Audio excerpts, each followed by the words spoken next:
हम लोगों के समाज में आखिर क्यों कहा जाता है कि हम राजभर समाज को होली का त्योहार नहीं मनाना चाहिए? कहा जाता है ना, ऐसी मान्यता है, लोग कहते भी हैं, हमारे पुरखे भी कहते हैं कि होली का त्योहार राजभर समाज को नहीं मनाना चाहिए। क्यों नहीं मनाना चाहिए? प्रश्न ये खड़ा होता है। जानते हैं क्यों?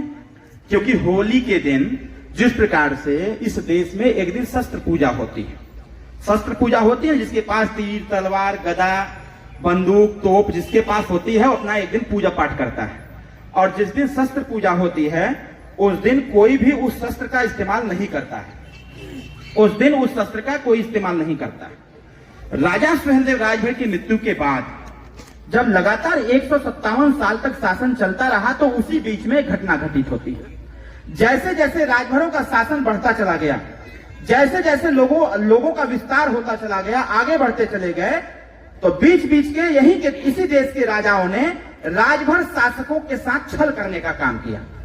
इसी देश के राजाओं ने राजभर शासकों के साथ छल करने का काम किया और स्थिति ऐसा पैदा कर दिया था कि यहां के राजाओं ने आदेश जारी किया। मैं इस बात को जल्दी बताता नहीं हूं कहीं पर, ये मैं चंडीगढ़ में इसलिए बता रहा हूं क्योंकि आप मानसिक तौर पर गुलाम न रहें, क्योंकि आज हम मानसिक तौर पर गुलाम हैं। हमें इस गुलामी को खत्म करने की आवश्यकता है और जब तक मानसिक गुलामी की जंजीर में हम जकड़े रहेंगे तब तक न तो हमारा पहचान बढ़ पाएगा और न ही हमारा विकास हो पाएगा। इसलिए साथियों, मेरा जो आपसे कहना है, इस बात को समझने की आवश्यकता है कि हमारा राजपाट कैसे छीन लिया गया। होली के दिन लोगों ने आदेश जारी किया कि नागवंशी राजभरों का जो भी सैनिक जितना गर्दन काट करके मेरे पास आएगा उसको उतना बड़ा उपहार दिया जाएगा। ये आदेश जारी हुआ और लोगों ने समय का इंतजार किया। ये पूरे देश के राजाओं को पता था कि होली के दिन राजा सुहेलदेव राजभर जी के वंशज या फिर जो राजभरों के राजा हैं वो अपने राज्य में शस्त्र की पूजा करते हैं और जिस दिन शस्त्र की पूजा करते थे उस दिन मदिरा का सेवन करके खूब अपना नाचते गाते थे, झूमते थे, खुशी का इजहार करते थे। और राजा सुहेलदेव राजभर जी का संकल्प था युद्ध नीति को लेकर के कि हमारी तलवारें कभी भी नहीं उठनी चाहिए, अपने किसी भाई पर अपनी तलवारें कभी नहीं उठनी चाहिए। इसी बात को मानते हुए इसी मौके का फायदा उठाया यहीं के लोगों ने और फायदा उठा करके राजा सुहेलदेव राजभर जी के वंशजों पर लोगों ने चढ़ाई कर दी। होली के दिन जब शस्त्र पूजा हो रहा था उसी समय रात्रि की बेला में जब लोग मदिरा पी करके एकदम मस्त थे, उसी समय चढ़ाई किए। जितना हो सका उतना लोगों के गर्दन कटे। जो वहां से अपने बच्चों को बचाने के चक्कर में धीरे धीरे राज्य से बाहर होते गए, लोगों ने खदेड़ा और खदेड़ते खदेड़ते राज्य से बाहर कर दिया। और राज्य से बाहर करने के बाद उन लोग, हमारे जो समाज के लोग थे, वो जंगल में चले गए। अब हम आपको बताते हैं जो मैं बहुत पहले आपको बताया। जब जंगल में चले गए तो उस राज्य पर कब्जा यहीं के राजाओं का हो गया। हमारे पास कुछ बचा नहीं, न खाने की व्यवस्था न ही लड़ने की व्यवस्था। अब हमारे लोग जंगल में चले गए तो धीरे धीरे वो जंगल में अपनी सुरक्षा पत्थरों से, नुकीले पत्थरों से, जैसे जो पाषाण काल की एक योजना थी, जो व्यवस्थाएं थी, युद्ध करने का कौशल जो था उन लोगों के पास, उसको लोगों ने अपनाना चालू कर दिया और लकड़ी से ही अपना हथियार बनाना चालू कर दिया। और जंगल में रहने वाले, जैसे मैं राजनीति विज्ञान से पीएचडी हूं और मैंने किताबों में पढ़ा है कि एक राज्य की सुरक्षा या एक राज्य से दूसरे राज्य में जो भी एक राज्य से दूसरे राज्य का सामान जाता था वो नदियों के रास्ते से जाता था या जंगलों के रास्ते से जाता था। हमको चोर क्यों कहा गया? हमको लुटेरा क्यों कहा गया? भारतीय संविधान में जब देश आजाद हुआ तो भारतीय संविधान में हमको क्रिमिनल ऑफ कास्ट क्यों कह दिया गया? क्रिमिनल ऑफ कास्ट मतलब कि जन्मजात अपराधी।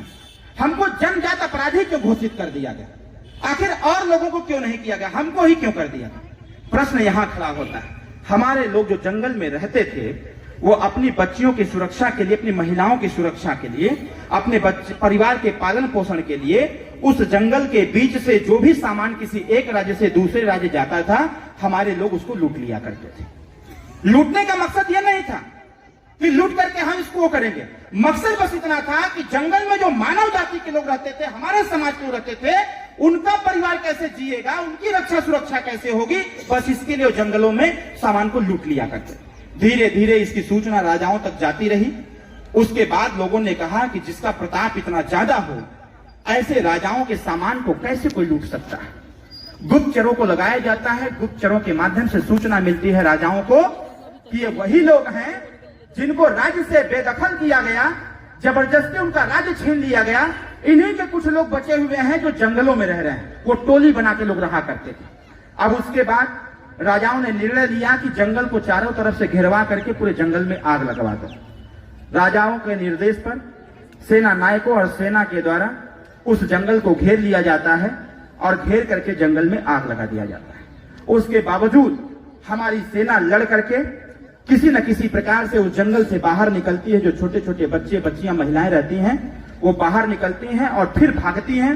भागते भागते कहीं नदी के किनारे चले जाते हैं, कहीं पहाड़ों में जाके छुप जाते हैं। फिर कुछ समय बीतता है, लोग अपना जीवन यापन करते हैं।